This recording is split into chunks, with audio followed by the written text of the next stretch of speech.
On the sweeping expanse of Salisbury Plain, bathed in the soft light of dawn, stands one of humanity's most enduring enigmas, Stonehenge. This monumental stone circle, an icon of ancient ingenuity, has captivated minds for centuries, its purpose and construction shrouded in the mists of time.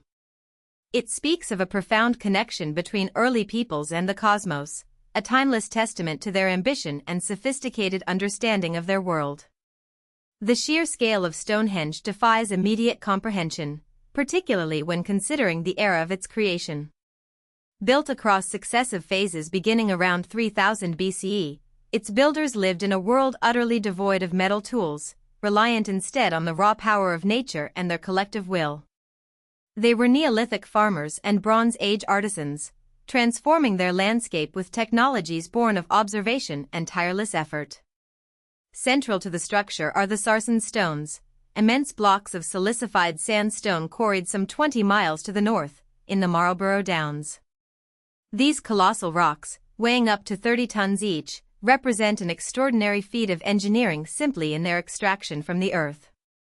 Their journey to Salisbury Plain would have been an epic undertaking, demanding immense resources and meticulously planned logistics. The transport of these massive sarsens likely involved a combination of brute force and ingenious leverage. Trees, felled and shaped into rollers, would have been placed beneath the stones, allowing them to be pulled slowly across the landscape. Sledges, perhaps made from sturdy timber, might also have been employed, particularly for navigating uneven terrain or boggy ground. Thousands of individuals would have been required for such a task, pulling on ropes woven from animal hide or strong plant fibers.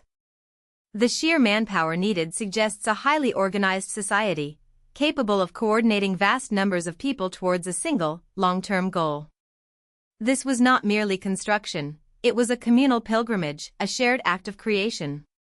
Even more astonishing is the presence of the bluestones, smaller but equally significant igneous rocks that form the inner circles.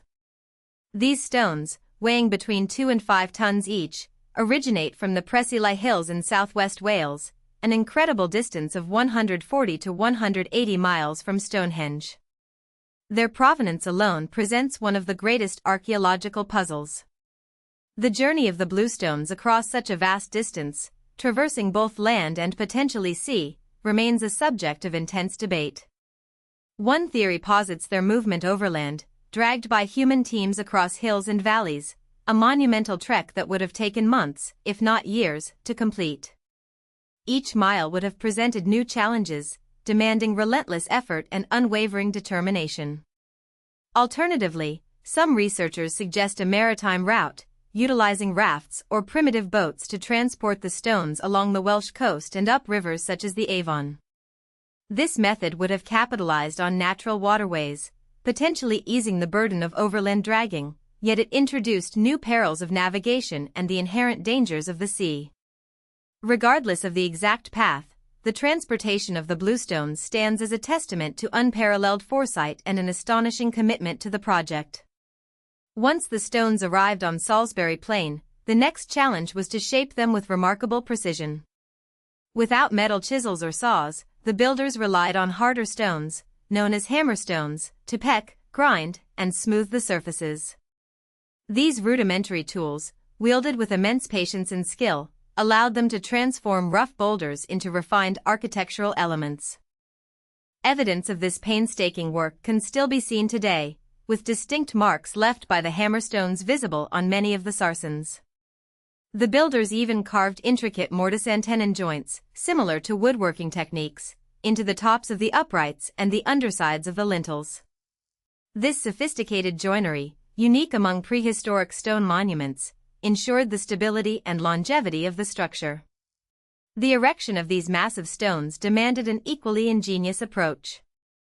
Archaeological experiments and theoretical models suggest a method involving pits, earth ramps, and a complex system of ropes and levers. First, a large pit with one sloping side would be dug for each upright stone. The stone would then be dragged to the edge of the pit and slowly tilted, with its base sliding down the sloping side. As the stone began to stand upright, teams of people would pull on ropes attached to its top, while others used wooden levers and props to guide it into its final vertical position. Soil and smaller stones would then be packed tightly around its base to secure it. Raising the colossal lintel stones, those horizontal blocks resting atop the uprights, presented an even greater challenge. It is believed that earth ramps were gradually built up around the erected uprights, creating an incline that allowed the lintels to be rolled or slid into place. Once the lintels were positioned, the earth ramps would then be painstakingly removed. The precision of the alignments at Stonehenge, particularly with the solstices, reveals an advanced understanding of celestial mechanics. The primary axis aligns directly with the sunrise on the summer solstice and the sunset on the winter solstice, indicating its function as a sophisticated calendar or observatory. This astronomical knowledge was meticulously embedded within the very fabric of the stone structure. Beyond its astronomical function, Stonehenge was likely a multi-purpose site, serving as a ceremonial center, a burial ground, and possibly even a place of healing. The careful placement of cremation burials and the discovery of human remains with signs of illness suggest a profound spiritual significance, drawing people from across the ancient landscape.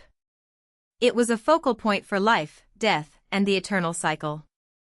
The construction of Stonehenge, therefore, was not merely an engineering feat, it was a societal endeavor on an unparalleled scale. It required a hierarchical organization, skilled craftsmanship, and a shared vision that transcended individual lifetimes. The ability to motivate and coordinate thousands of individuals over generations speaks volumes about the social cohesion and leadership of these ancient communities. Such a colossal undertaking would have demanded immense resources, not just in terms of labor, but also food, shelter, and tools for the workers. This suggests a settled, agricultural society with surplus production, capable of supporting a significant non-farming workforce for extended periods. It was a society that valued collective achievement and a deep connection to its spiritual beliefs. The motivation behind building Stonehenge, without the aid of metal tools, must have been profound and deeply ingrained in their culture. Perhaps it was an act of appeasement to the gods, a way to harness cosmic energies, or a symbol of tribal identity and power. It might have been all these things, woven into a tapestry of belief that guided their every action. The legacy of Stonehenge endures, not just as a monument of stone, but as a monument to human spirit. It stands as a powerful reminder that the greatest achievements are often born from the simplest tools, guided by an extraordinary imagination and an unyielding will. It challenges modern perceptions of what is possible, demonstrating that true ingenuity transcends technological limitations. In its silent grandeur, Stonehenge whispers tales of ancient dreams, of a people who looked to the heavens and sought to bring order to their world through monumental effort. It is a testament to the enduring human desire to connect with something larger than themselves, to leave an indelible mark on the landscape, and to build for eternity, even without the advanced tools of a later age. This prehistoric marvel continues to inspire awe, reminding humanity of its boundless potential and the profound depths of its ancestral creativity.